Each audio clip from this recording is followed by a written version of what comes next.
Hello everyone, my name is Jessica Acosta. I'm animal science student from National University of Colombia and visiting scholar in the Monogastric Nutrition Laboratory of Dr. Hans Stein, and today I will talk about a research that we conduct about ileal digestibility of amino acids in a new source of distilled dry grains with solubles, or DDGS, fed to growing pigs. I will start with some take-home message that I want you to remember until the end of the presentation. We observe a new DDGS that has greater concentration and standardized ileal digestibility of crude protein and amino acids. Therefore, this new DDGS is better than conventional DDGS as a protein source. Now, I will start with a brief introduction about what is distilled dry grains with solubles, or DDGS, and its production. Distilled dry grains with solubles is a co-product of dry ground ethanol production, mostly using corn. The corn is fermented and distilled using its fermentable portion, and the unfermentable portion becomes the co-product of this production. DDGS is used as an ingredient for animal feeds and is well documented as an energy and protein supplement. However, due to the hybrids of the corn, the origins of the grain, and the technologies used to obtain the DDGS, it can have different quality and nutrient content. To produce DDGS, corn is ground, cooked, liquefied, and fermented to be distilled to produce ethanol. Then, the stillage is centrifugated to produce wet distilled grains and distilled solubles that will be dried together to have DDGS. We have a new source of DDGS called ProCAP that is developed taking high protein and low fiber fractions from the solubles and dry it separately. We don't have too many data about ProCAP DDGS. Therefore, our objective was test the hypothesis that the standardized ileal digestibility of amino acids is greater for ProCAP DDGS than conventional DDGS. Let's move on to the materials and methods. We used 9 growing pigs that had installed a T-cannula in the distal ileum, located in individual pens with his feeder and nipple. We use a triplicated 3x3 Latin square design with 3 periods and 3 treatments. We formulate 3 diets using each DDGS as a sole source of amino acids in the diet, and a nitrogen-free diet to determine basal endogenous losses. Each diet had 0.4% of chromium oxide as an indigestible marker. We used periods of 6 days. The first 4 days were the adaptation period, and the last 2 days were the collection period.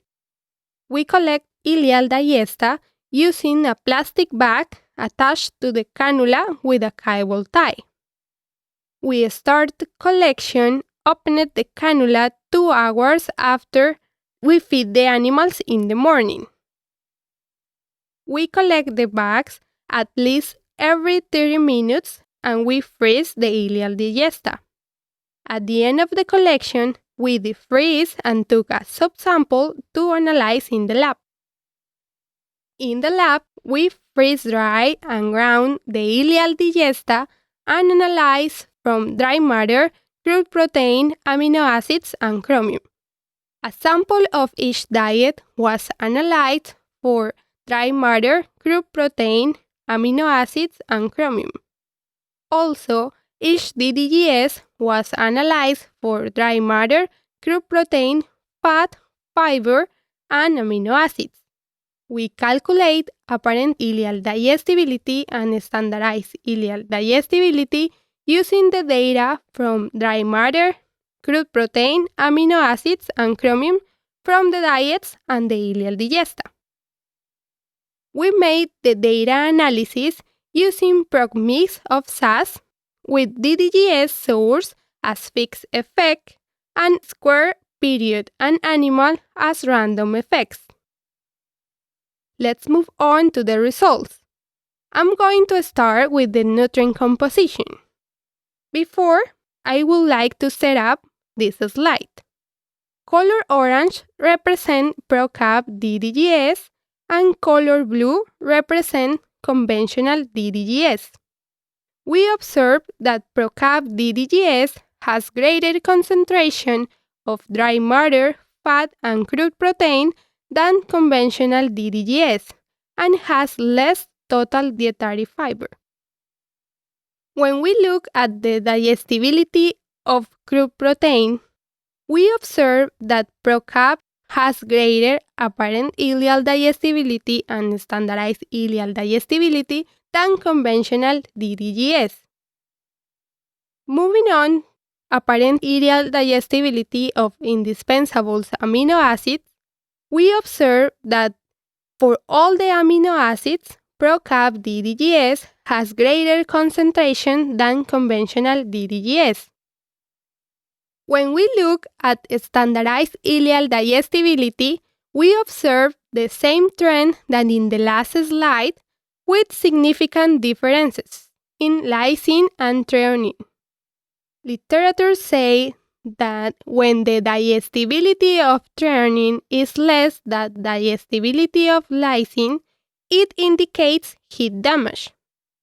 We observe for conventional DDGS that the standardized ileal digestibility values of threonine is less than lysine values. Therefore, conventional DDGS had heat damage. However, ProCap DDGS values of lysine are greater than threonine values. Therefore, ProCap DDGS did not have heat damage in its production. When we look at the standardized ileal digestibility of dispensable amino acids, we observe that ProCap DDGS has greater values than conventional DDGS, with the exception of proline that did not have significant differences. Now, I would like to show you the comparison between ProCap DDGS and conventional DDGS in terms of digestible amino acids. We observe greater concentration of digestible amino acids for ProCap DDGS for all the indispensable amino acids. Due to the main protein source in diets for pigs is soybean meal, I would like to show you the difference between ProCap DDGS and soybean meal of digestible amino acids.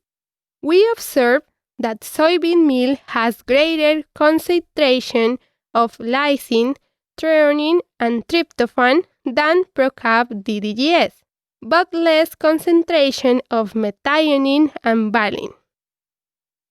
I would like to leave you with some conclusions. We observe that ProCap DDGS has greater concentrations of crude protein and amino acids and greater standardized ileal digestibility values of crude protein and amino acids. Therefore, ProCap DDGS is a better protein source than conventional DDGS. To conclude, if we use ProCap DDGS in diets for pigs, we can reduce the inclusion of soybean meal in the diets. Thank you so much for listening. Thank you to my coworkers and for Marquis Energy for the funding. And if you want to know more about us, you can visit our website nutrition.nside.illinois.edu. Thank you.